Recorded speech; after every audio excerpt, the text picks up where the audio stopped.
following announcement has been paid for by the New World Order. Hey, so welcome to another edition of the Filthy FRB show. It's Tuesday, January 12th, and as always, I'm joined by Filthy Tom Lawlor. What's going on, Tom? A lot. You know what? I hate starting off with that question. What's going on? Yeah. A lot of shit's going on.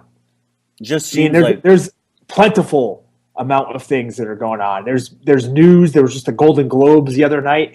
We've got new national champions, or really, I guess, are they new? Yeah, I don't know. Yeah, I don't watch football. What the hell happened? What the hell happened at the Golden Globes? I saw Leonardo DiCaprio gave a dirty look to Lady Gaga. What was that all about? She bumped into him. What the hell do you want? You didn't see her? Her big old ass hit him in like the shoulder. Oh, and he got a little upset. Well, I don't think he got upset. He just gave like a look. It was pretty funny, I thought. Yeah.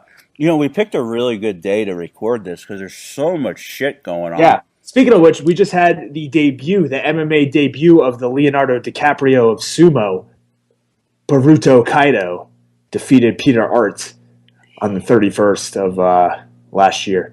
Yeah. So what do you think? I didn't get to see it. I mean, apparently this guy, he's from sumo, but prior to that, he was in judo. He was pretty good. Yeah, I loved watching him. He's like a big fat guy, but you could tell he can kind of move around. He's like an athletic fat guy. I mean, his striking was below piss poor. As good as Gabby Garcia's? Well, I don't think he even threw punches. He kind of just ran with like the E Honda attack, the 1,000 hand slaps, and he would like engulf Peter Arts and then take him down to the mat. You know, Super Cal, where he's from, he said Somalian slap fighting is the national sport where he's from, and apparently it's a martial art, and maybe that's what they were going for. It wasn't bad striking technique. They were going for slap fighting. No, I think it was bad technique on all ends. Anyways, that's not really news. Let's move on to something else. Yeah, so we got sidetracked before we even got started. Oh yeah, but you know. But I guess if we don't have a track, can we get sidetracked? Yeah. There is no kind of plan here. I mean, I think people have figured that out if they've been. I mean, shit, it's been a year, huh? About a year since we started doing this thing. Yeah, and now this is our first show here in 2016, and hopefully this year, builds upon the last, and we get better and better.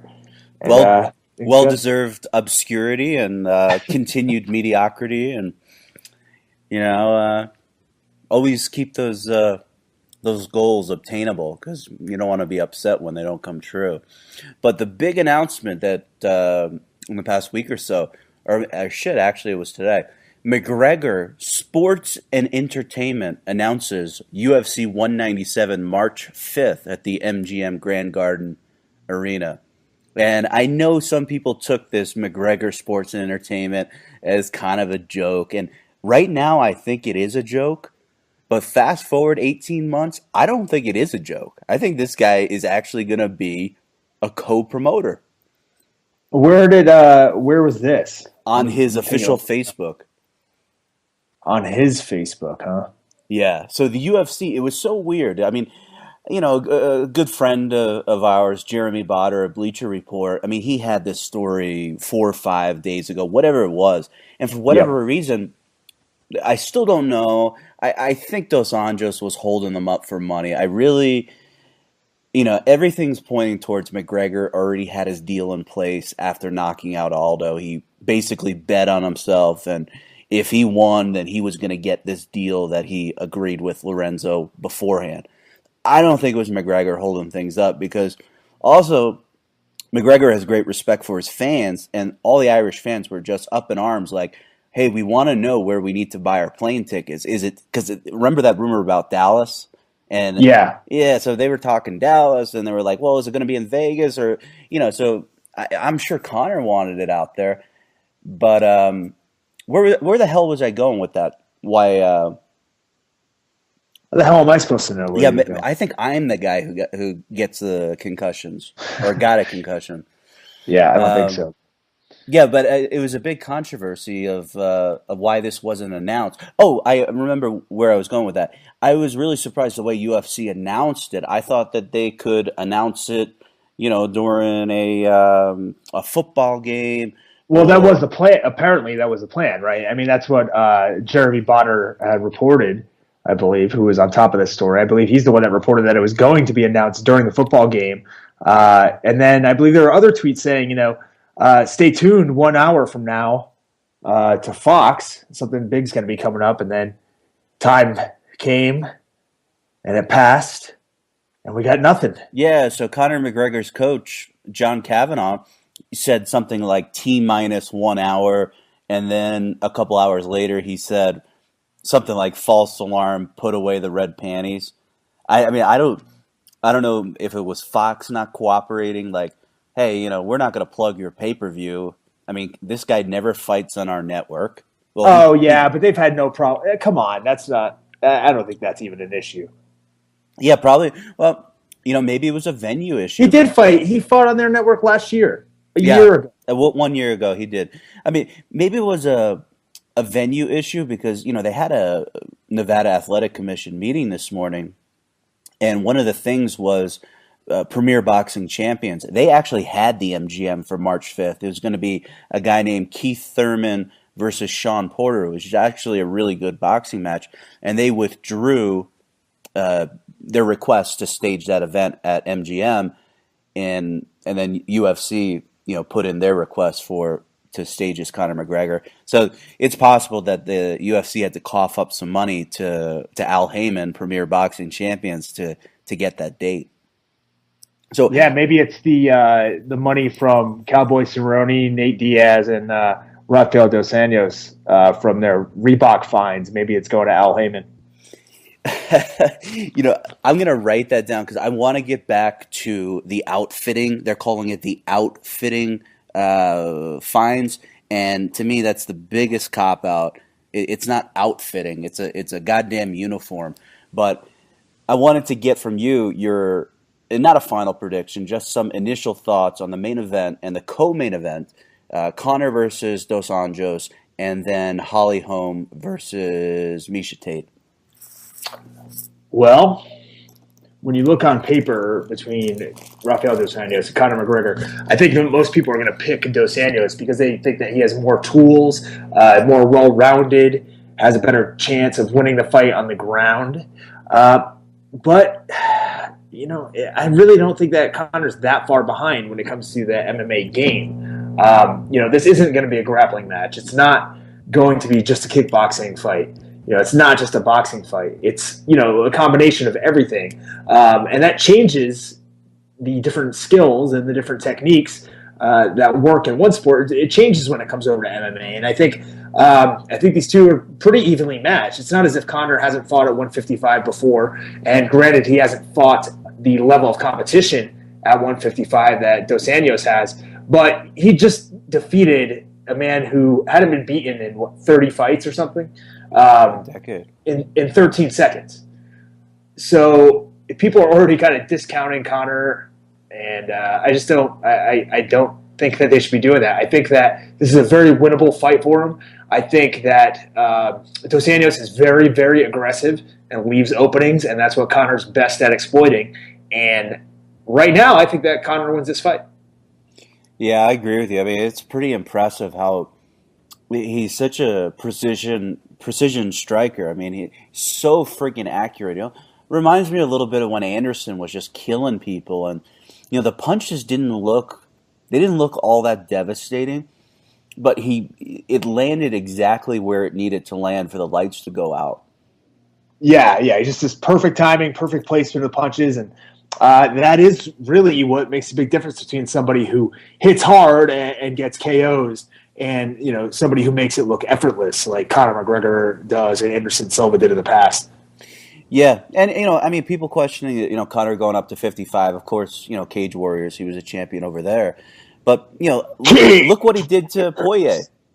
Poirier's a natural 55er, it seems like. Yeah, and Poirier just defeated Joe Duffy, who a lot of people thought would end up being a title contender at 155. So Poirier is no joke. After Conor beat Poirier, a lot of people were still saying that Conor hadn't beaten anybody. And, I thought to myself, and these are the same people that are saying that Poirier looks great at 155. Well, he looked great at 145, too. It just so happens that Conor starched him like he has almost everybody else at this point. Yeah, everybody except Max Holloway. Yeah. So, I mean, there's a big future for that kid, only 24 years old. So, Holly Holm and Miesha Tate. I mean, he's a big Jesus guy, right? So he'll probably end up popping positive for steroids soon. You think Max Holloway? No, I don't think so. But is he religious? Is he as religious as Northcutt or I don't know. or Nate the Great? Yeah. I mean, his nickname is Blessed or Blessed. Yeah. So I'm assuming he is religious. So the co-main, I've been throwing around. He's got a nice pencil thin mustache too. Yeah, he it's does. Like nobody has those anymore, unless you're like an artist. He should have an easel and a little cap on. I'd like to see somebody bring back the Iron Sheik mustache. Is there anybody with the manliness, the machismo that could pull that Tim off? Kennedy had a similar mustache a little bit for a while. But he looked more like Simon Gotch from the Vaudevillains. Tim Kennedy, man. I mean, whenever somebody tests positive for steroids, the first Twitter account I go to is Tim Kennedy. Yeah, well, he was fired today. Oh, he was fired. I mean, to say he was fired up. I mean, I want to talk about that in a second, but okay. Okay. Holly Holm, Miesha Tate. But let me before you go, my theory is for Holly, Miesha Tate is a more difficult fight than Ronda Rousey. I agree, and I've said that since whenever it was that Holly Holm won the belt.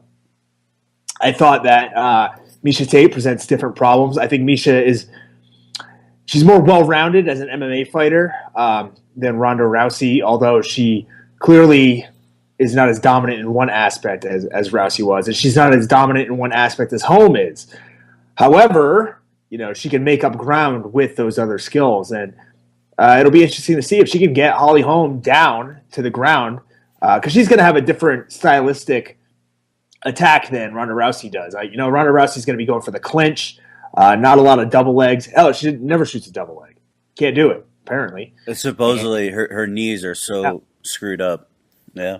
Shoot the double. So Miesha Tate has no problem shooting and pressuring and pushing against the cage and getting the takedown. And she's a grinder. And that could, her experience and her experience on the big stage. Obviously, when Holm fought Ronda Rousey, that didn't affect her. But we saw that in her two previous fights a little bit. She wasn't as impressive. So I think that Miesha Tate has a shot at winning this fight. I don't know. It's just so tough to say after how good Holm looked against Rousey. She's riding a lot of momentum, and Miesha Tate is going to be coming off a 9-month layoff, I guess. Yeah. So and Holly Holm is having about 5-month turnaround, which is probably perfect.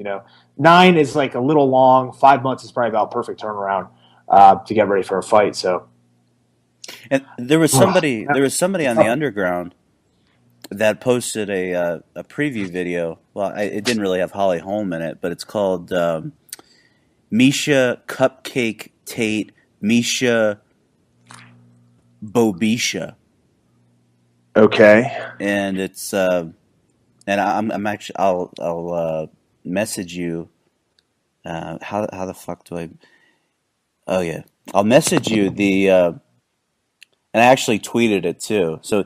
Take a look at it, and I think that's the promo video that they need to use for this fight. It'll sell it, man. I mean, I'm good with the images they're showing right now. That's for sure. I think they just need to stop right there. There's really nothing else they can add to it, right? Yeah. So that was courtesy. Let's give this guy his due. Where is this?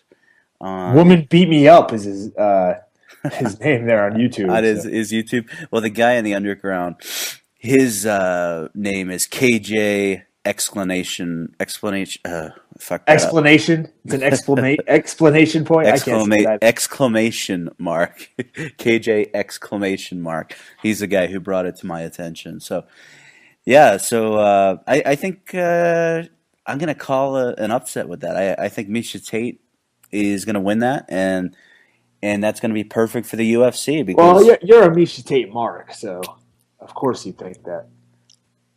I think I just kind of like looking at her. I think that when we were in Chicago after you won that fight, I actually talked to her for like a brief second. I could tell she wasn't too impressed. Oh yeah?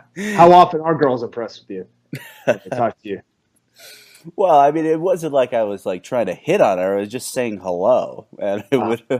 Does she know who you were? Yeah, she did, because I was talking to Caraway for like 10 minutes, and oh yeah, she wasn't too impressed with me.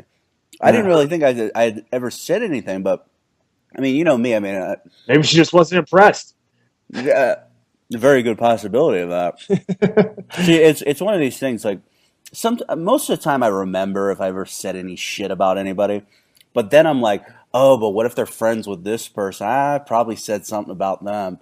And then I'm like, well, hey, fuck it. It was already said. You're just going to have to just roll with it. No taking it back. Yeah. Yeah. So, I agree.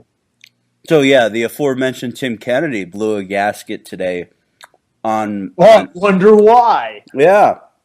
So Yoel Romero gets popped by USADA, and Steven Morocco of MMA Junkie says a source tells him that it was some sort of designer peptide. Now, peptide is, I don't want to, explain it because I have a very loose understanding. I don't want to be wrong about it. I'm going to wait for Larry Pepe to come out and talk about it, and then I'll just parrot whatever he says. But apparently, these peptides are quite popular in the bodybuilding world and now in sports. Yeah, doesn't CM Punk have a tattoo of one of those on his arm or something? I think that's Pepsi. Oh, yeah. It appears that you're right. Sorry. What is the story with the Pepsi? Does he like Pepsi, or is it you lose? I think he's straight edge, and somehow that is a symbol. I don't know. I don't want to misspeak on this. Because it would seem weird to me that somebody who's straight edge and doesn't want to put anything harmful in their body would want to promote PepsiCo. I think that's the official name of the company. I mean, it's the best stuff. It's got like 1 million preservatives in it. I'm having a Diet Pepsi right now. Yeah, and there's some people that claim the diet stuff is worse than the regular because of the aspartame. Yeah, I don't give a shit. Yeah, I mean, I figure, shit. I mean, I'm going to die anyways. If it's something, due to something I enjoy, that's better. Yeah. I don't want to die from some wreck or, get thrown from a horse or something. That would suck. You're telling me I can drink an assload of Pepsi and die? I'm in. Yeah, it's funny. What was it? Last Sunday we were in Vegas, and we were joined by the legendary Chris Sturgill. And was that last Sunday? Was it, or was it Sunday before? Yeah, I don't know. Oh, the Sunday before. The legendary Chris Sturgill was there, and Ryan McKinnell of Yahoo. Yeah, I actually heard that he was the home of WCW Hog Wild. Sturgill? Yeah.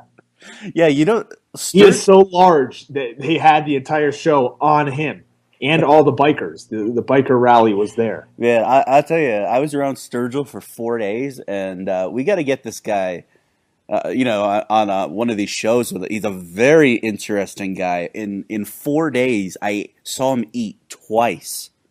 And that was like at my encouragement. I was like, hey, man, I don't want to see you in a bad way or, do something stupid. Well, what were you guys doing? You weren't even like gambling or? We were just drinking and watching the bowl games. Jesus. So, yeah, he wasn't eating. And, but did you guys share a room? Yeah. Oh, yeah. One bed? Come on, 2 beds. But that was one of the reasons why I wanted him to eat, because I was like, I don't want this guy sick, and... Yeah, or what if he, drank so much he died? like Jimi Hendrix style. Yeah, and then there's some investigation around internet FRB. character Monroe Bryant Yeah. involved in murder in Las Vegas. Just be lucky it's not in Manitowoc County. Be screwed. Yeah. No WrestleMania for you this year. Did you see Funny. the tweet that I tagged you in, that some wrestler made a shirt of Avery's nephew and say, "I just want to go to WrestleMania"? Oh, I didn't see it. I'll have to check that out. I'll have to buy that. Yeah, I mean, it was just because I remember. I'm gonna have to buy that. That's a good one. Yeah, Sturgill was just like, he was marking out. He thought that was the coolest thing ever, that the guy wanted to go to WrestleMania. He's like, if I admit to murdering and raping a woman, can I go to WrestleMania? Will you get me out of here? Yeah, So- I think I remember. I think I figured out. I think it was like WrestleMania 21 or 22 or 23. It's somewhere in there. I think Yeah. it was 22. But anyways, But the reason I bring up that story was McKinnell was there and Danny Acosta. And McKinnell, and I totally agreed with him. The hardest thing to kick, like for a few months I had energy drinks, and then one day I decided these energy drinks suck. I don't want to have another one, and I haven't had one for like 3 years. But there's been so many times when I'm like, congratulations, by the way. there's been so many times, and I never want to stop drinking beer. Fuck that. But I would like to curtail my intake of pop or soda or Coca-Cola, Pepsi, etc. But that shit is really tough to fucking kick. Yeah, And I have the real deal. I don't do the diet stuff. If it's diet, I'd take water instead. cool. So are you kind of addicted to it too? What? Why are we talking about this? Well, I mean, What? I want to talk about goddamn Pepsi. a lot of people that listen to this want to know, they about don't. health and high fructose corn syrup. And It's terrible for you. I'm drinking the biggest diet Pepsi you've ever seen. It's awful for me. I'm going to keep doing it. I probably have like a hole in my stomach somewhere from it.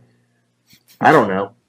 yeah, well, I guess I was using it as filler because I really don't know what to say about Romero's peptides accusation. Well, we'll find out more when they actually release what happens. And, hey, maybe, who knows? Maybe it's a false positive. Maybe he didn't test positive. Maybe the smell test, the Jeff Nowitzki smell test, doesn't always work. But But I bet it does. one thing I was reading about the peptides and made perfect sense for Romero was your body weight decreases while your muscle mass increases. And I'm just, well, yeah, that's Romero's physique. I mean, this guy's like carved out of granite and can get down to 185, and he's like 6 foot. Yeah. So what happens now? That's a no contest as well. Well, I mean, I guess it depends what Nevada wants to do, but I thought their new rules say that that's a loss. It's not a no contest. It's a loss for him, and it's a no contest for Jacare. Oh yeah, you're right about that. So where does this leave the middleweight division? I think you got to go straight to Rockhold versus Weidman too. Yeah, I think so. As well. If Romero didn't test positive or doesn't, then you can make a case for a Romero Rockhold, and I would actually book that fight first, and have Weidman fight somebody else. Maybe have Weidman fight Jacare, and then have the winners fight. But Romero he fucked up big time. I mean, I think he was gonna get that shot just because it was too soon for Weidman and Rockhold. People don't want to see that. You can't justify Vitor getting a shot, so just roll Romero out there. Talk about his Olympic credentials. Beating Cale Sanderson in wrestling and all these devastating finishes. And I know Give Cuban coffee to all the patrons. Yeah, at the events. Butter them up. Yeah, cigars and such. And I mean, I know he stood to make 3.5 times more than he had ever made in his career for that title fight with Rockhold. He wasn't going to be on the pay-per-view, but he had a pretty nice base salary, if he challenged for the title. So, well, it doesn't look like it's happening now. Yeah, he's done for at least 2 years, right? Yeah, yep. And in the immortal words of Bill Goldberg, who's next? And then also, kind of related to that a little bit, I talked a little bit before about the commission hearing today. Nick Diaz has settled with the Nevada Athletic Commission, and it's basically an 18-month suspension from the what was that, UFC 183, Super Bowl weekend of 2015. So go back 18 months. He'll be able to fight this summer. He also had to pay $50,000. And I thought it was 100. Oh, was it 100? I thought it was 100,000, but okay. Could be wrong. Okay, I could be wrong about that. And the commission admits no wrongdoing. That Diaz, in the paperwork, Jeremy Botter, I think, will be releasing an article because he was at the hearing. He has the actual settlement. They actually gave it out. And it says that Diaz admits that he wrongfully exercised his Fifth Amendment right. Whatever. So it sounds like the commission was just like, well, we're going to cut a deal here, but we don't want to look bad. We don't want somebody walking in here and trying the same thing that you did and have this whole shit show, people writing to Obama and fucking Cher tweeting about free Nick Diaz. I mean, you could tell this is a pretty big black mark on this commission. Yeah, well, it should be. The whole thing's ridiculous. You've got conflicting tests, exorbitant penalties. Just the entire situation is embarrassing, and they really should do something. This wasn't the right way to rectify it. I mean, it's better than what they did do, but they should have come clean and admitted their own wrongdoing, and their own the fallacies that exist within their testing procedures and policies, instead of putting all the blame on Nick Diaz. Does not, and I'm sure they're not even concerned about this, but it doesn't make them look good in the eyes of me as a fighter. Well, they're essentially they think they're infallible, and I guess it's going to take some shakeup at the governor's office, because the governor, from what I understand, personally appoints these people to the board, to the commission. So Really? I don't think there's any hope for any kind of. That's why, like, when this first happened, people started bitching to the governor's office, and I think it's this guy Brian Sandoval. Could be wrong. I think he's a Republican, and basically, one of his minions basically came out and said, well, in other words, we're not going to do anything about it, because if he did go after them, he'd basically be, selling himself out that he appointed a bunch of losers that don't know how to do their job. Yeah, well, corruption continues up the ladder in many cases. So. But also, so this is a pretty newsworthy hearing. So the other thing that they're doing, and I think people really need to get behind this movement, a new movement, is Free Vanderlei Silva. They're holding this guy's career hostage. He did say he's retired, but I can't believe if you give him the right match, he's going to say, I want to fight again. So basically, they gave him a lifetime ban. And then it went to a higher... Well, but listen. When it comes to Vanderlei, if he's going to fight again, I think it's going to be in Japan. I think he should just go over there and do it. But here's the thing, Tom. He has United States-based assets. So if you you're dealing with the Attorney General of the state of Nevada. They can put liens on his property. That's ridiculous. So he's got to figure out a way to get liquidize the property, or put it in, do some creative accounting. But I think that's the reason, because do some Hoist Gracie style accounting. yeah, he's got a Swiss bank account just like Mitt Romney. But and Cesaro. Yeah, man, Gracie must have had somebody pull the strings, because from what I understand, you can't just go to Switzerland and say, I want to open up a bank account. Essentially, you have to be, like, invited. You have to be invited into this exclusive It's Hoist Gracie. Yeah, I guess he had somebody do that for him. But I mean, with Vanderlei, I think his attorney wants this to go to the Nevada Supreme Court, and I mean, I think any sensible court would say a lifetime ban is absurd. He didn't fail the test. He ran from it.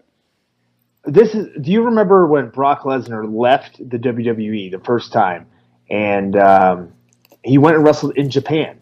Right. Do you remember this? And the no compete clause didn't hold up. The court said that it was bullshit. We also just had Rampage get into this dispute with Bellator and the UFC back and forth about whether he was under contract, whether he was released, whether he could fight for the UFC, what the deal was. And they couldn't stop him from fighting in the UFC when he has a contract. So, I mean, I just don't see where the no-compete clause holds up anywhere. It's just people aren't willing to challenge it. Yeah, I don't know the ins and outs from a legal aspect, but I mean, why wouldn't he have been on that Rising card? I mean, that would have been awesome. To see him back in Japan all gimmicked up. With these nonsensical, rambling YouTube videos that he puts out. Well, I think it boils down to him being suspended. Like you said, I think it has to do with that, not so much him being under contract in the UFC. So if he can get rid of the suspension somehow, then he'd probably be free to fight again. So you think his bigger issue is with the state of Nevada and not UFC? Yeah, I do. Yeah, I mean, I'd have to ask, because I think United States legal and Japan have a good relationship. Like they respect each other's laws, and contracts mean something. But like the U.S. and China or the U.S. and Russia, like it doesn't mean the paper. It doesn't mean anything. They can't do anything about it. I don't know enough from a legal standpoint to really say, but I really hope. One of the things that's not helping Vanderlei is he refuses to show up for the hearings. So Pat Lundvald's all pissed off.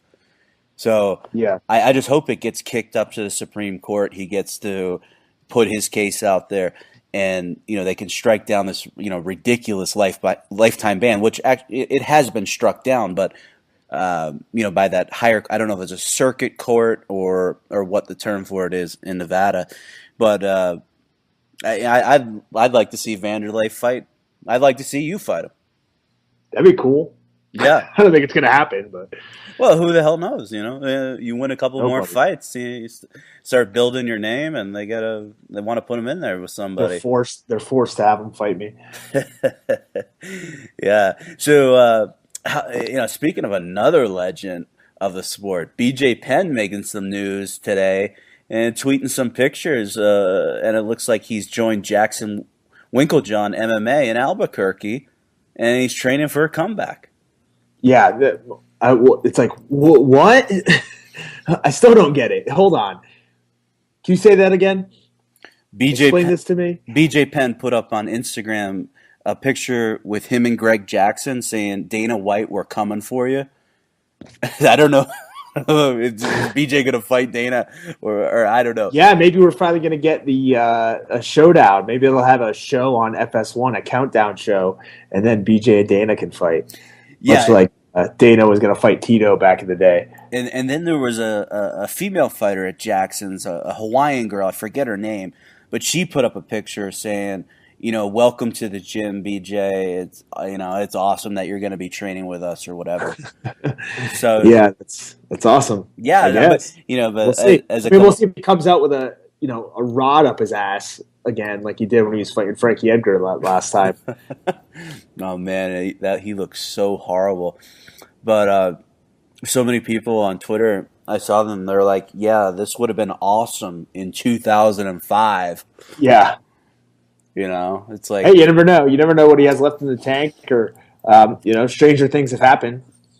I wish he'd go to combat sports, no less. I mean, look at the heavyweight division in the UFC.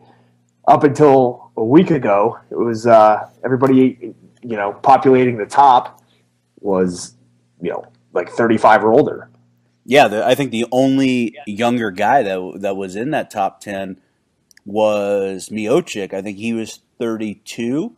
And then, maybe Overeem was 35. Yeah, think about that. Overeem's a young gun in the heavyweight division. Yeah, that's nuts. Matt But Mitrione's close to being a young gun too. yeah, I looked up Mitrione. He's 37. Yeah. Yeah, How old is Travis Brown? 33. Huh. Well, And speaking of Travis Brown, his divorce was finalized today. So if he's eligible to walk down the aisle with Miss Rousey, if he become Mr. Rousey. Yeah, he can become Mr. Rousey, and that'll be his third marriage by the age of 33. That's impressive. That's quite an accomplishment. Yeah, that is impressive. I'd like to extend my gratitude and congratulations towards him for that amazing thing. So, Ariel Helwani put out something saying that, this USADA testing program, it really wasn't in full gear last year. Like, they're going to do 3 times as many tests this year as they were on pace to do in a full year last year. So it's only ramping up right now. Yeah, I'm waiting for them to show up here at my house. So they haven't shown up once? No. I don't think I'm high on their radar, though. Well, they can show up whenever. I don't give it. I mean, they can test me whenever they want. Who is the guy who like sent them an email and said, "Hey, I'm going to be here on this date. I just want to let you know." And they got back to him. They're like, "Yeah, you're not in the UFC anymore." And they hadn't even told. That just happened. But no, okay. So because I think Dave was talking about that on the Wrestling Observer. He basically his contract was up, so he wasn't in the database, but he hadn't been cut. He just hadn't signed a new contract. Oh, so he's not cut from the UFC. I think that's what the case was. If we're talking about the same guy, if we're thinking about the same guy, then yeah. Yeah. But maybe he signed with somebody else by now. I don't know. I think that's the gist of it. Yeah. Just so much friggin' news coming out today. Just one last thing before we talk a little bit about the fight card on Sunday. Kevin Iole came out with an article about Ronda Rousey, basically confirming kind of what we knew, that Ronda Rousey would not be fighting in July. They kind of blamed it all on the movie commitments and also the fact that she's done a lot for the company, doing a lot of public relations stuff, and she's never said no to the company in 3 years or whatever. So Uncle Dana was so nice to give her some time off. So it's time off, but I mean, if it's going to be like 80% filming movies, how much are you going to improve? Because usually fighters, they make the real improvements between the actual camps. The camps are to get ready for the fight. The improvements should happen in between those 8-week camps.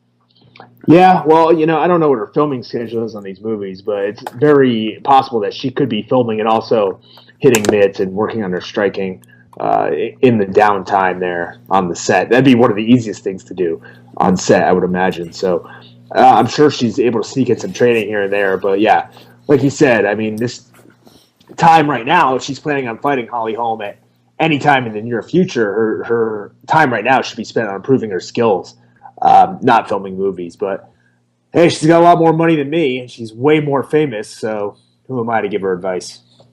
Yeah, well, I can't argue with that. I would try to pump up your ego a little bit, but she does have a lot of money. But she might have a lot less. There's a hearing coming up in February. I'm not so much sure she has a better ass than me either. Yeah, I wouldn't think. But there's a hearing coming up in February. It's a closed door hearing.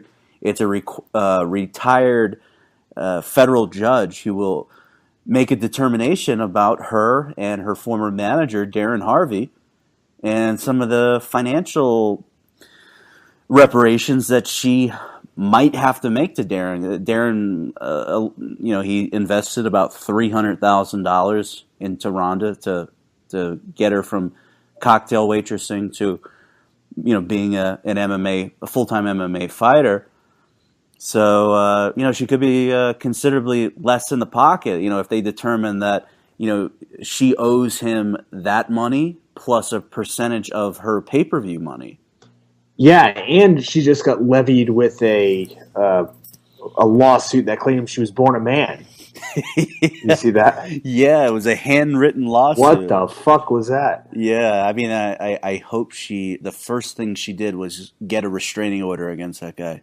Yeah, I think whoever wrote that probably missed WrestleMania due to being in jail too. Yeah, If you catch my drift. that's scary. That's scary. There's what other claims did that guy make in it? That she was born a man and she did something else. Like I don't know. it was ridiculous. Well, I mean, at least she's not smearing blood on guys' windows, nightclub windows, and getting arrested for it. That would be terrible.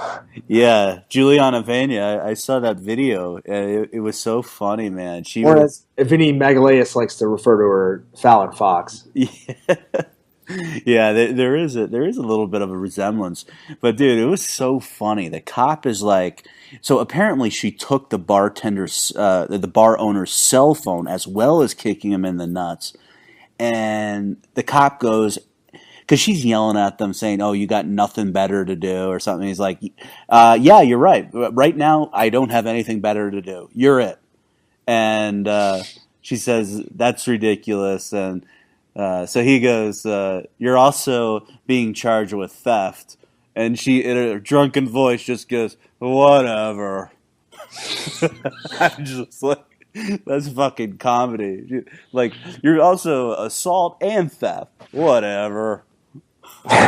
So then this is all recorded because it's on the camera on the officer. And he goes over to the bar owner and is like, "Do you want to charge her for theft of your Samsung Galaxy," which he actually got back. And he's like, "Nah, assault's enough." Ridiculous. She kicked him twice in the nuts. In the nuts. Yeah, unbelievable. That's the worst. For any of the female listeners out there, I don't even know why I should bother saying that. Never mind. I don't think we have any of those. So, yeah, no. So the officer asked him, like, "Are you okay?" And he's like, "Well, yeah, it happened about 10 minutes ago, but it wasn't one kick, it was two. She hit him twice." Oh, man, that reminds me. Tonight, I was teaching a class, and we're doing live takedowns at the end, and I get a takedown, and I go to, like, limp arm out of a whizzer to go behind a guy, and I limp arm so hard that when I brought my hand back, nut shotted myself. It was the most embarrassing thing. It was so bad. I finished the takedown in that round. But then after that, I had to take a break. I limp-armed so hard into my own limp dick that I had to sit out. And how long did it take for you to recover? It was just like one of those quick nut shots, where you take 30 seconds or so, and then you're back in there. Yeah, so this is maybe you haven't taken that many nut shots. I don't know. I always thought, like when I was playing baseball, like even if you were wearing a cup and you got hit there directly, it wouldn't get you immediately. Oh, it hurts like hell. But it's one of those delayed reactions. Like 30 seconds later, you're ready to throw up. Like even if you're wearing a cup. Yeah, it hurts bad. Remember when there was that time that Gabriel Gonzaga nutshotted Chris Tucher? I was at that fight. It was in Portland. Yeah, I drew an amazing depiction of that in Microsoft Paint, which I think maybe you can Google it and find the picture somewhere. I drew a picture of that and a picture of Kyle Maynard getting punched. Oh, the guy with no arms and no legs? Yeah. If anybody has those pictures, please tweet them out. I don't know what they showed on camera when Tucher fought Gonzaga, but he dry heaved like 5 or 6 times in the cage, and I thought there was absolutely no chance that fight was going to continue. Why would he get up and continue that fight? Just no one's going to call you a pussy. Then he got his ass beat after that. Yeah, it was like Gonzaga just like totally just fucking killed him. I mean, it was. Yeah, he should have just taken the loss or taken the nut shot and taken the no contest. Or whatever would have happened. Yeah, well, I think it was so egregious. It should have been a fucking disqualification, and Tucher should have won.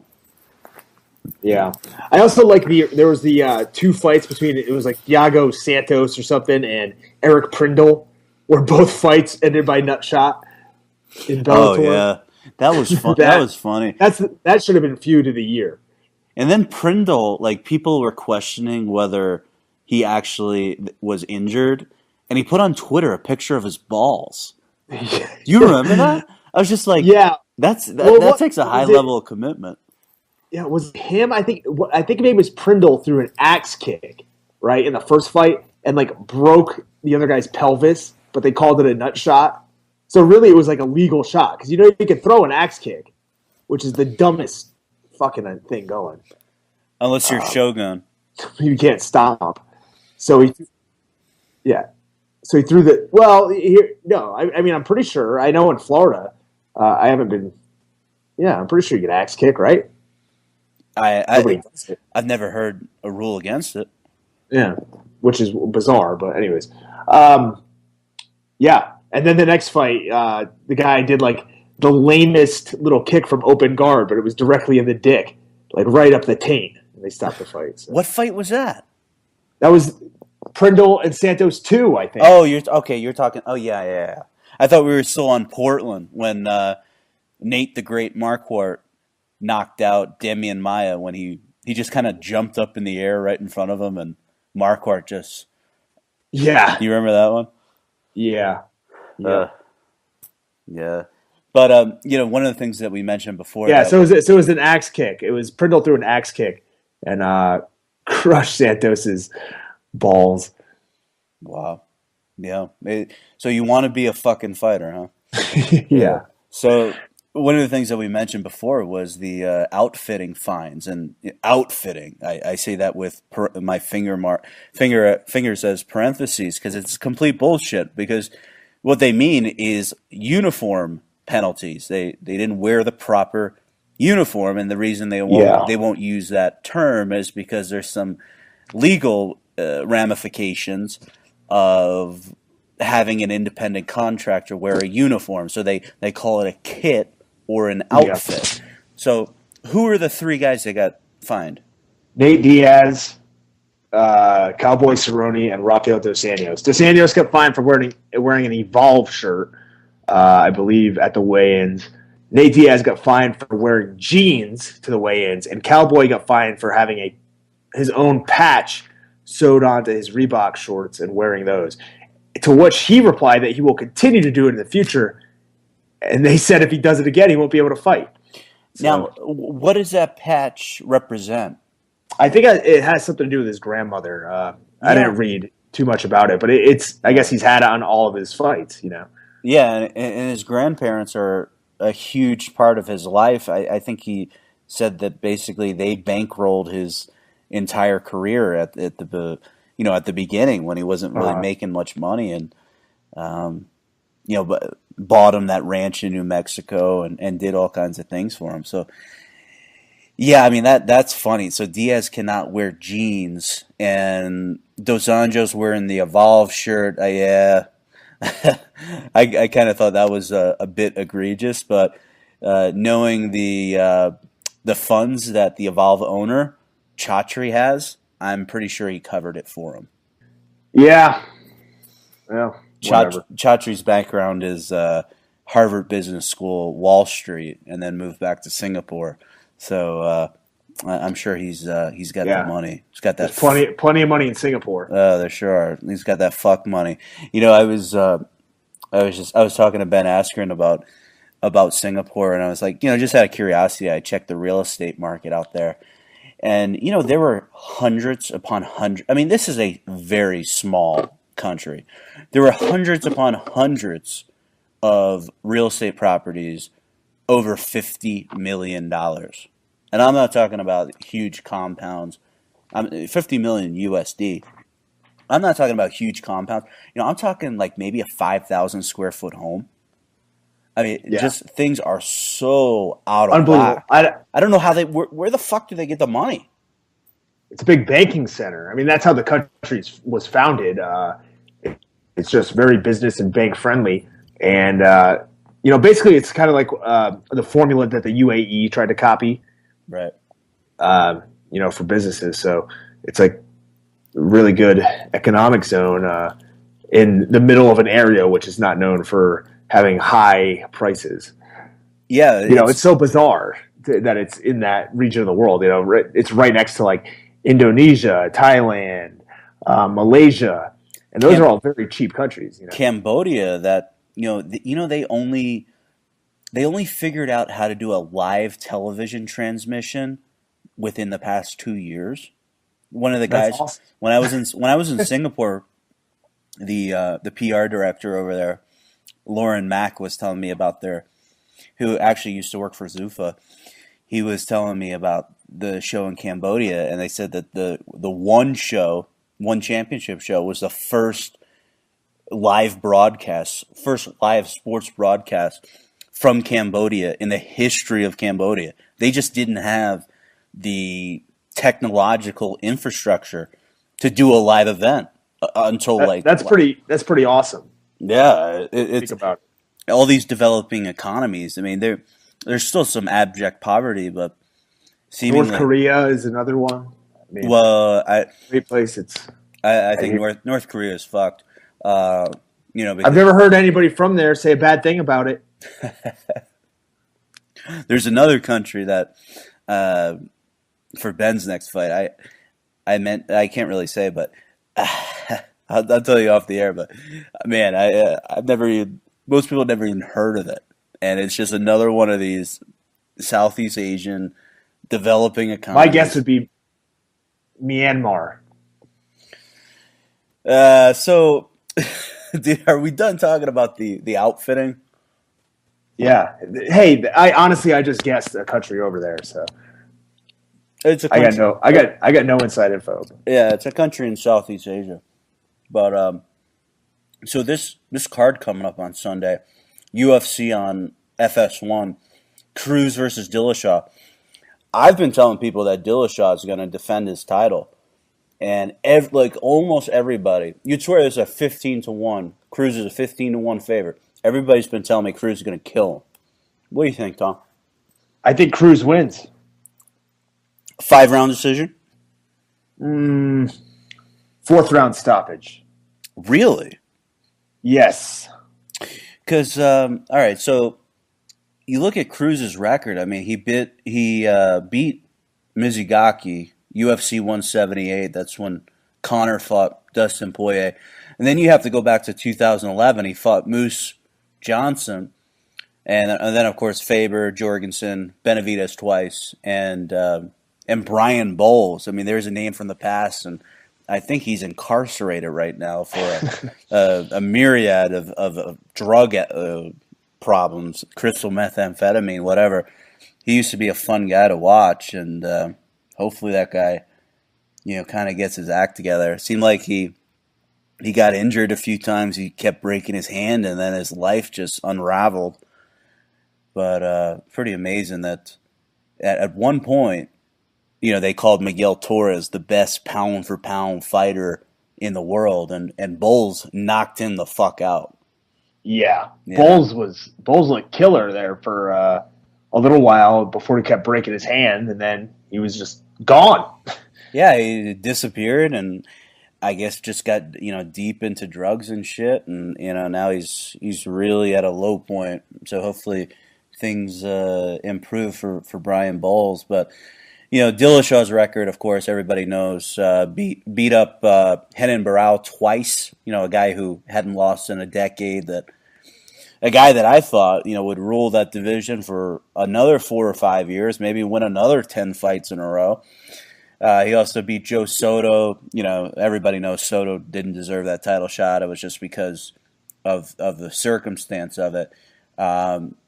Really, the other fight, not that many fights ago, he lost to Rafael Assunção. Yeah, but clearly he's looked, his best recently in the past few years, and he's still relatively young. So, it's not out of the realm of possibility to see big improvements on a fight-to-fight basis. So, I'm not surprised that Dillashaw's looked great, and I'm sure his skill set's improved a lot. I just don't think that he's.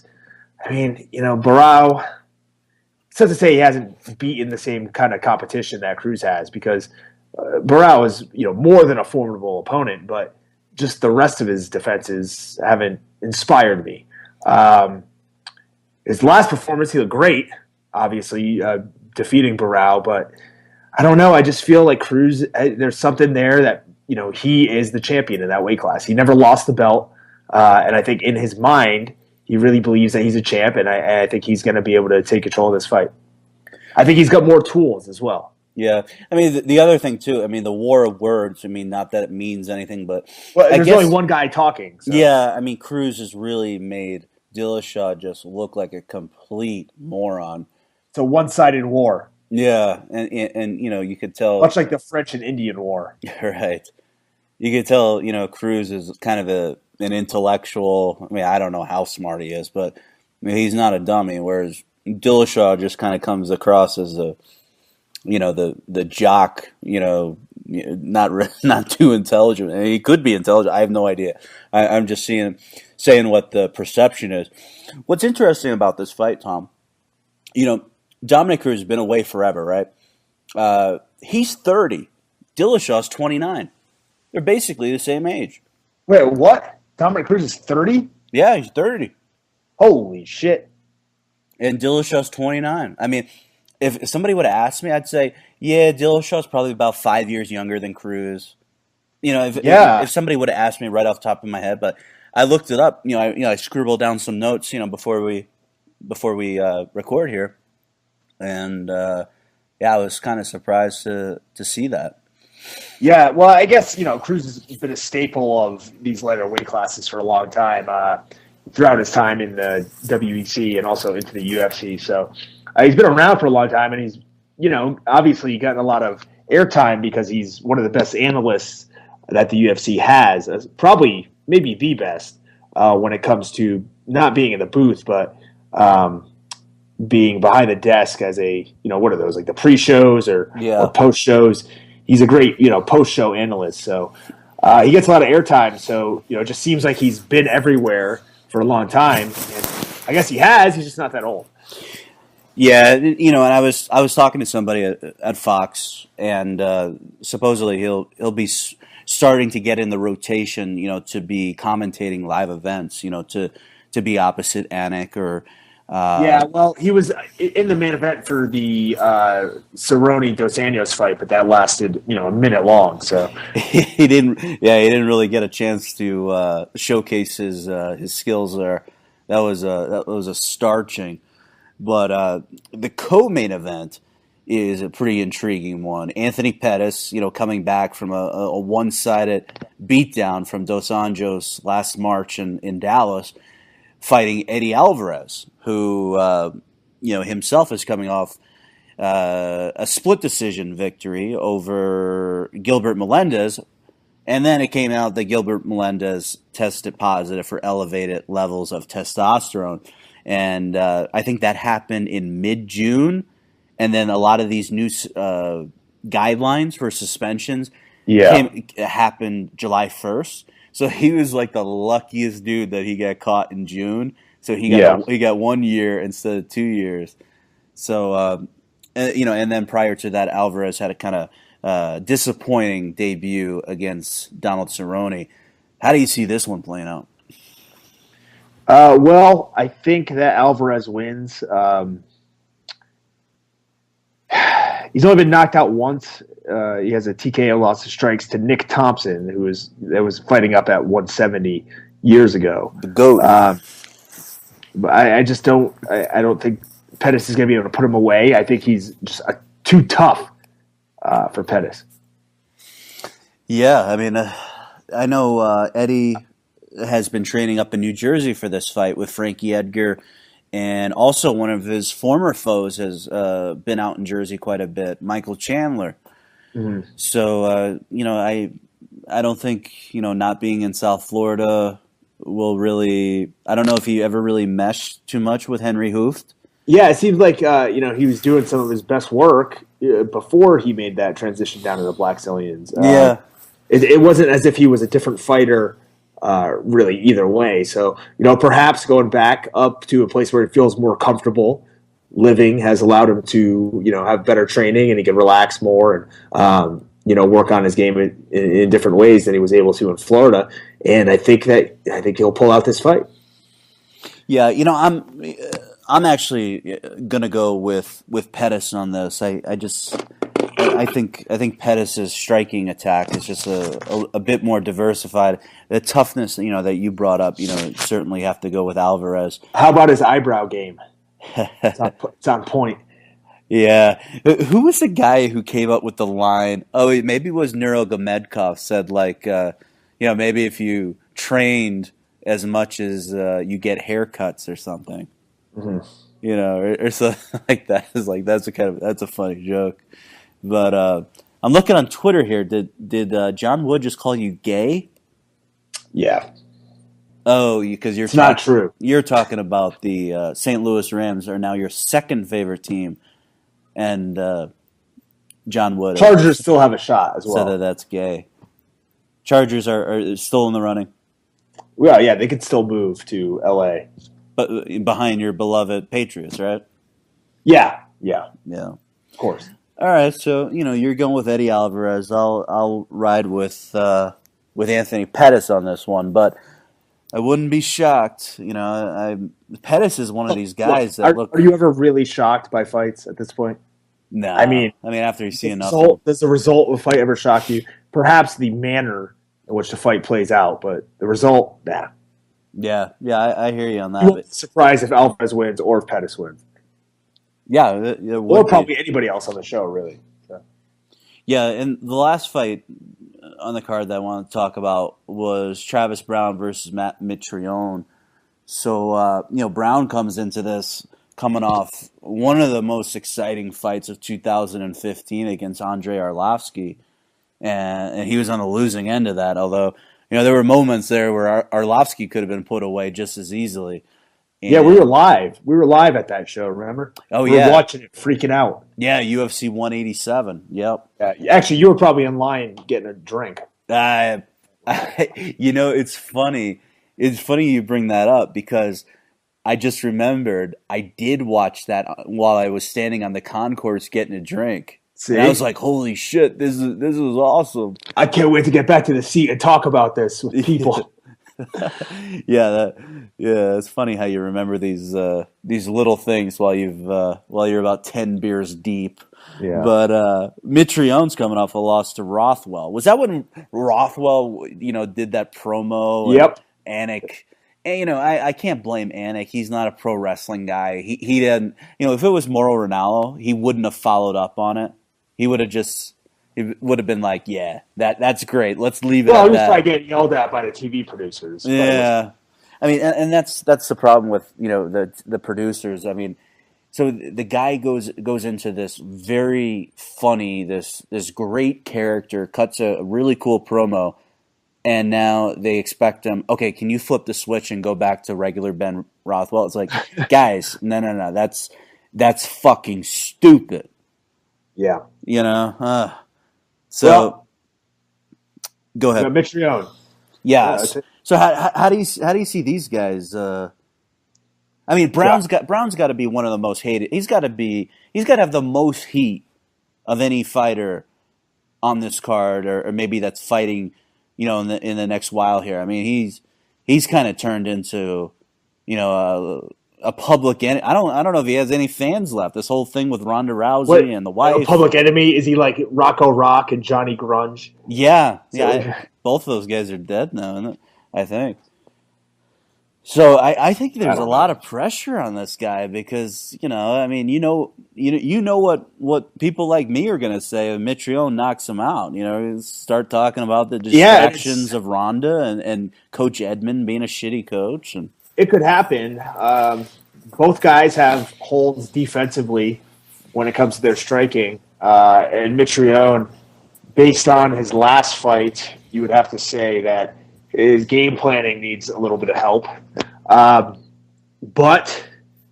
I think that, I think the whole situation with Ronda Rousey has not been good for anybody involved. And I think it's going to hurt Travis Brown here. Yeah, I don't disagree with that. That it'll hurt him. I still think Brown's skill set is enough to overcome Mitrione. I mean, let's remember Brown. Let me put it this way: I like Matt Mitrione enough that I wouldn't pick Travis Brown to beat him. Right. I gotcha. So wait, say that again. Who are you picking? Mitrione. Okay, you're gonna go with Mitrione. I'm going with my heart. I like Matt Mitrione. Oh, okay. He's your buddy? Yeah, I mean, kind of. I mean, I talk to him intermittently. Yeah. Yeah, I don't know Matt Mitrione. He seems like a funny guy. He's always he's like Tim Kennedy. He's always going crazy on Twitter about something. Yeah, he is. He's a fun guy. He's a fun be around. He actually, before he told that Fallon Fox joke that got him a bunch of heat, The Office, he had fought in Sweden. And I was fighting on that same show, and me and Tim Burrell were eating breakfast at the hotel one morning, and Mitrione comes over, and he's like, and this is right after I think we had been listening to Goodbye Horses, which is the song from Silence of the Lambs, which is the song I walked out to for that fight. But Mitrione comes over, he's like, hey guys, I want to run this joke by you. And we're like, all right. And he's like, are you familiar with Silence of the Lambs? And we're like, you got to be shitting me. So then he, told us whatever the joke was. We were like, oh yeah, man, that's, we liked it. We're like, oh yeah, that's a good one. I'd go with that. And then a couple of days later, he tells it on Helwani's show and got suspended or fined or something. Hey, it's funny that you bring that up because the New York Times picked up an article about the home where Buffalo Bill, where his home in Silence of the Lambs, being sold. Yeah, it's a town called Layton, Pennsylvania, and it's getting a ton of traffic, and because people are just going on Realtor.com and they want to look at it and I guess compare it to what they remember from the movie. But no one will buy it. So the price since last August has dropped $50,000, and the asking price now is $250,000. And for that, you can get Buffalo Bill's home. That's not bad. That'd be pretty cool. In the Silence of the Lambs. Now, do they have the well? The well where you put the lotion or you get the hose again? Is that a shoot? I don't know. Why don't you look it up? Later. That also reminds you. There was a funny joke that Gina Carano put on her Instagram. Oh yeah, and it's something about you put the Reebok on or you get the hose, and it's that's a good one. Yeah, allegedly she deleted it. I guess. I guess she upset some people, but it was just kind of out of nowhere because she's a movie star now, and she usually doesn't get involved in the the little. Another news. Somewhat related story is the rumors that Chandler Jones had to be treated for prescription pill overdose or something on Sunday morning. Yeah, well, I think that's been confirmed now by some pretty legitimate outlets that. Yeah, got gimmicked up, and I guess I don't know the whole story. I don't know if his first reaction was, "Oh, the cops can help me," and then they'll get me to the hospital, or who was with him. I don't know. Maybe you got some advice from Aaron Hernandez. I don't know. Yeah, Aaron Hernandez. Oh God. Yeah, so it's one of those things. Hopefully, it's just. Because I know Chandler's been going through some injuries. I know I don't follow the NFL that closely, but whenever I see the injury report for the Patriots, I always kind of, because he's John's brother, and the few times that I've met him, and he's really good player. Yeah, he's a great player, and the few times that I've met him, he doesn't know who the hell I am. But he's really nice to me, so I always kind of like, I try to see what he's up to. And I see that, he had a couple injuries, like a hip injury, a toe injury. I'm hoping that, this painkiller gimmick, is just a temporary thing, and it's not something that is a long-term problem for him.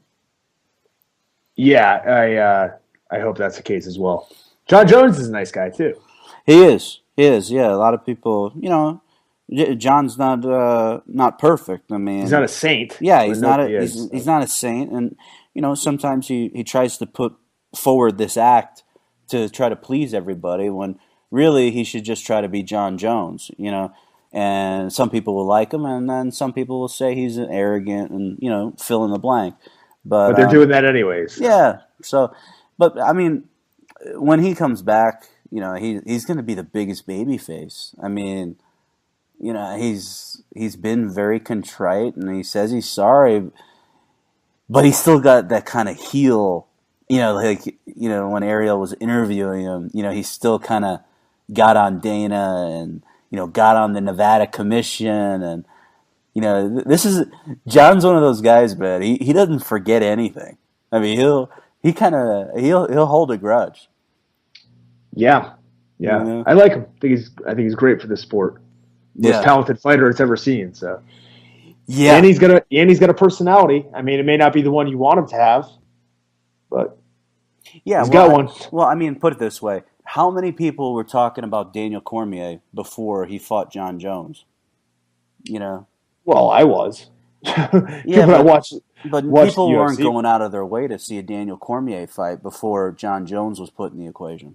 Well, I mean, those of us that knew what was going on were. You can make the argument that Daniel Cormier helped John Jones a lot. I mean, John Jones was doing some pay-per-views like with Glover, Teixeira, not too many pay-per-view buys, and now comes this outspoken, Daniel Cormier.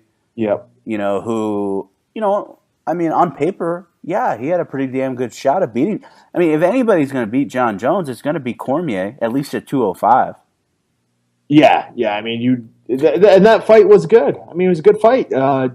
Cormier was able to do some things that other people haven't been able to do to John Jones, and I thought it was an enjoyable fight to watch. Yeah, and also surprised, John Jones was able to take Daniel Cormier down. Yep, and I think despite the fact it was a contested decision by some, I think the fact that Cormier had such a great fight with Gustafsson will help. Yeah, that was a good fight. Yeah, Gustafsson, man, he always has these great fights. He just apparently he's not a back closer in California training again. Oh, really? At Alliance? I would imagine so. Could be wrong. I mean, I don't know if there's anything wrong with his training. I mean, there's just going to be some guys who, they just can't get to that summit. Well, maybe he's just back here for vacation. Yeah, San Diego. Yeah, I mean, hanging out in San Diego is probably fun. I mean, this time of the year, unless you're into skiing, Switzerland probably not. No, he's Swedish, right? Yeah. Oh, okay, wrong country. Do they ski there too, Tom? Yeah. Okay. Yeah. Well, you get the point. I've been there twice. It's awesome. I love it. Yeah. All those Nordic countries are great. Alaska's great. Pretty much anywhere that's cold, despite the fact the weather sucks, those places are awesome. Yeah. I hear you on that. Well, and how are you doing? I should have asked you that, so the people that listen to this have an update. You did. You did ask, didn't you? Or no? You asked me what was going on at the beginning. Well, yeah, I didn't. How am I doing? I'm good. Your brain is okay. Yeah, I'm just waiting to get a contract in my hands to fight. So like for the people that like don't understand how this process works, like you get a call from Joe Silva and say, well, hey, what happened is Corey Anderson has been calling me out on Twitter, and I accepted, and we told the UFC, and then we're just waiting for the contracts. Oh, so that's a little breaking news. So it looks like not really. Well, that's the targeted fight. Well, yeah, and Dave reported it yesterday, actually. Oh, did he? Okay, so where do you think so this? It's not breaking news. Okay, so where do you think it's going to happen at? Well, I don't know. I mean, we requested, and originally this is nothing that's not on Twitter either. Right. He asked to fight anybody in the top 15 or Tom Lawlor on March 5th. So I responded. I said, I'll do that. Let's do it. So just waiting to hear back 100%. Yeah, I think that would be a great card to be on. It's probably going to be the biggest card of the year other than 200. Well, it'll be the biggest show of the year as long as I'm on it. So. Yeah. So Anderson, he's a was he like an NAIA wrestler and he got into this? No, he was. He used to be the 185 champion. Lost to Chris Weidman twice. Had a run in Pride for a while. I thought that was Anderson Silva. Yeah, tall black guy. So I'm fighting Anderson. Lawlor versus Anderson. Well, I gotta see. Oh yeah, he's Division III wrestler. He was. Oh, I know this guy. This is a guy that somehow knew Ben Askren, and Ben got him and said, "Hey, you should fight." And he started out at Duke Rufus's in Milwaukee. I remember Ben telling me a story about this guy.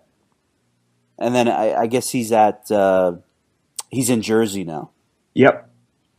Yeah. So he's so he beat Fabio Maldonado and Jan Blachowicz, attorney at law.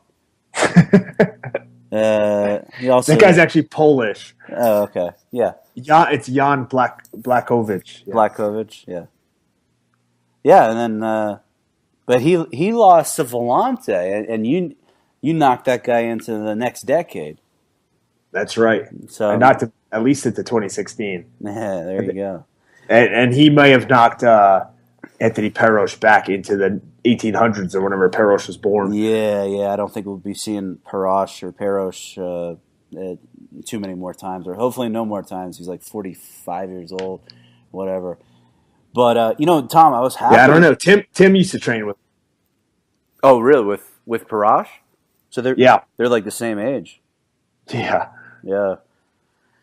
Well, I was happy. I actually got quite a few messages asking, when we were going to do the podcast again, and I of course had a million excuses and moving and drunk, Vegas, drinking on days where you were actually open and shit like that. But I was actually happy that the people were like, well, when's the show coming out? So at least that means that they're listening or they want to listen to it. Those people that were wondering when the show's coming out should go to athletetees.com too, Brian. They should. Yeah. So there's two stores on there. There's a store for the Filthy Tom Lawlor stuff, right? Yep. And then there's also one for the Filthy FRB show, and we have just the one that says Filthy FRB show, well-deserved obscurity on the back. And then we got this other one about Betch and Gooch and Moose and Marquardt. Did you see the Gooch? The Gooch is now at ATT. Yeah, so the Gooch is taking over. Some of these people think he's taking something. Yeah, they think.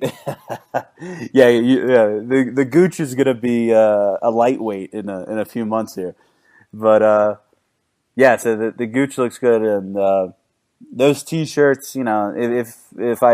If I see at one of these events, I'll buy you 2 beers. That's how much the T-shirt is. Just wear it to the show. I'll buy you 2 beers. So it'll be a wash. Yeah. The Bill Cosby cocktail. You may not want to drink it, guys. All right, Tom. Hey, you got anything in closing that you'd like to add to this professional broadcast transmission? Nope. Not at all. Well, maybe something. It's 2016. It's a new year. Thanks for listening, guys. And if you don't listen, fuck off. Yeah, I agree with you. I mean, it's pretty impressive how he's such a precision striker. I mean, he's so freaking accurate. Reminds me a little bit of when Anderson was just killing people, and the punches didn't look all that devastating, but it landed exactly where it needed to land for the lights to go out. Yeah, just this perfect timing, perfect placement of the punches, and that is really what makes a big difference between somebody who hits hard and gets KOs and somebody who makes it look effortless like Conor McGregor does and Anderson Silva did in the past. Yeah, and people questioning Conor going up to 55. Of course, Cage Warriors, he was a champion over there. But look what he did to Poirier. Poirier's a natural 55er, it seems like. Yeah, and Poirier just defeated Joe Duffy, who a lot of people thought would end up being a title contender at 155. So Poirier is no joke. People, after Conor beat Poirier, a lot of people were still saying that Conor hadn't beaten anybody. And, I thought to myself, and these are the same people that are saying that Poirier looks great at 155. Well, he looked great at 145, too. It just so happens that Conor starched him like he has almost everybody else at this point. Yeah, everybody except Max Holloway. Yeah. So, I mean, there's a big future for that kid, only 24 years old. So, Holly Holm and Miesha Tate. I mean, he's a big Jesus guy, right? So he'll probably end up popping positive for steroids soon. You think Max Holloway? No, I don't think so, but is he religious? Is he as religious as Northcutt or I don't know. or Nate the Great? Yeah, I mean his nickname is Blessed or Blessed, so I'm assuming he is religious. So the co-main I've been throwing around. He's got a nice pencil thin mustache too. Yeah, it's does. Like nobody has those anymore, unless you're like an artist. He should have an easel and a little cap on. I'd like to see somebody bring back the Iron Sheik mustache. Is there anybody with the manliness, the machismo that could pull that Tim off? Kennedy had a similar mustache a little bit for a while. But he looked more like Simon Gotch from the Vaudevillains. Tim Kennedy, man. I mean, whenever somebody tests positive for steroids, the first Twitter account I go to is Tim Kennedy. Yeah, well, he was fired today. Oh, he was fired. I mean, to say he was fired up. I mean, I want to talk about that in a second, but okay. Okay. Holly Holm, Miesha Tate. But let me before you go. My theory is for Holly. The following announcement has been paid for by the New World Order. Hey, so welcome to another edition of the Filthy FRB show. It's Tuesday, January 12th, and as always, I'm joined by Filthy Tom Lawlor. What's going on, Tom? A lot. You know what? I hate starting off with that question. What's going on? Yeah. A lot of shit's going on. Just seems like there's plentiful amount of things that are going on. There's news. There was just the Golden Globes the other night. We've got new national champions, or really, I guess, are they new? Yeah, I don't know. Yeah, I don't watch football. What the hell happened? What the hell happened at the Golden Globes? I saw Leonardo DiCaprio gave a dirty look to Lady Gaga. What was that all about? She bumped into him. What the hell do you want? You didn't see her? Her big old ass hit him in like the shoulder. Oh, and he got a little upset. Well, I don't think he got upset. He just gave like a look. It was pretty funny, I thought. Yeah. We picked a really good day to record this because there's so much shit going on. Yeah. Speaking of which, we just had the MMA debut of the Leonardo DiCaprio of sumo. Baruto Kaido defeated Peter Arts on the 31st of last year. Yeah. So what do you think? I didn't get to see it. I mean, apparently this guy, he's from sumo, but prior to that, he was in judo. He was pretty good. Yeah, I loved watching him. He's like a big fat guy, but you could tell he can kind of move around. He's like an athletic fat guy. I mean, his striking was below piss poor. As good as Gabby Garcia's? Well, I don't think he even threw punches. He kind of just ran with like the E Honda attack, the 1,000 hand slaps, and he would like engulf Peter Arts and then take him down to the mat. Super Callow, where he's from, he said Somalian slap fighting is the national sport where he's from, and apparently it's a martial art, and maybe that's what they were going for. It wasn't bad striking technique; they were going for slap fighting. No, I think it was bad technique on all ends. Anyways, that's not really news. Let's move on to something else. Yeah, so we got sidetracked before we even got started. Oh yeah, but But I guess if we don't have a track, can we get sidetracked? Yeah. There is no kind of plan here. I mean, I think people have figured that out if they've been. I mean, shit, it's been a year, huh? About a year since we started doing this thing. Yeah, and now this is our first show here in 2016, and hopefully this year, builds upon the last, and we get better and better. And, Well-deserved obscurity and continued mediocrity, and always keep those goals obtainable because you don't want to be upset when they don't come true.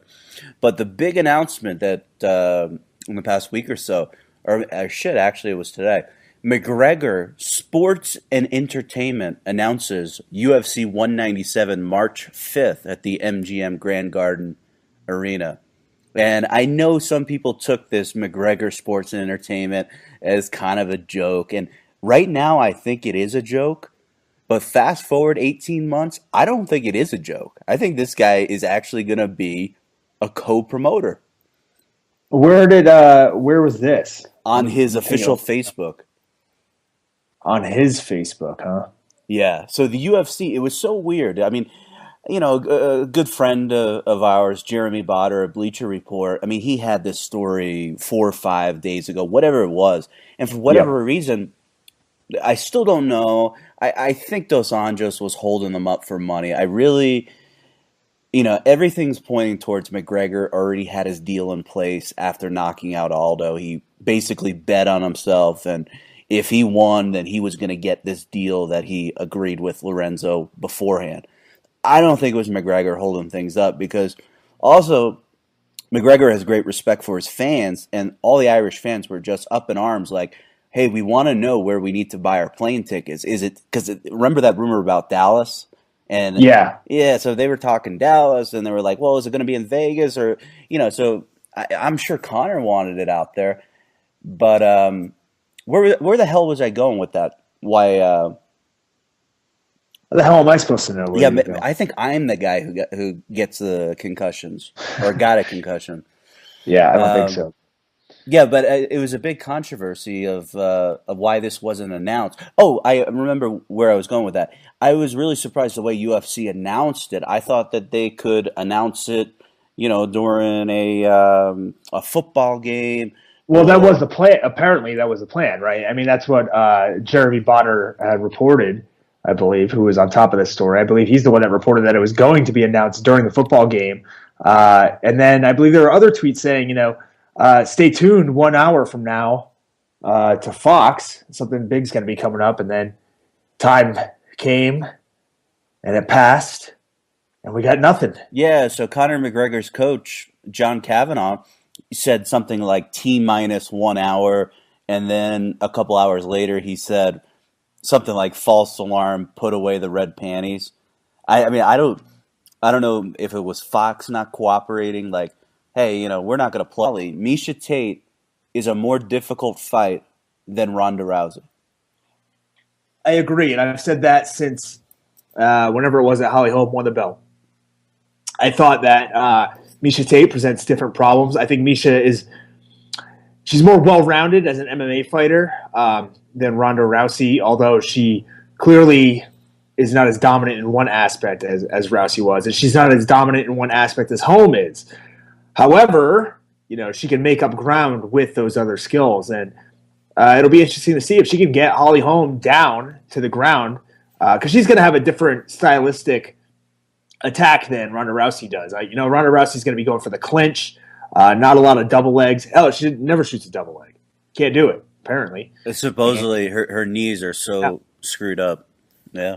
Shoot the double. So Miesha Tate has no problem shooting and pressuring and pushing against the cage and getting the takedown. And she's a grinder. And that could, her experience and her experience on the big stage. Obviously, when Holm fought Ronda Rousey, that didn't affect her. But we saw that in her 2 previous fights a little bit. She wasn't as impressive. So I think that Miesha Tate has a shot at winning this fight.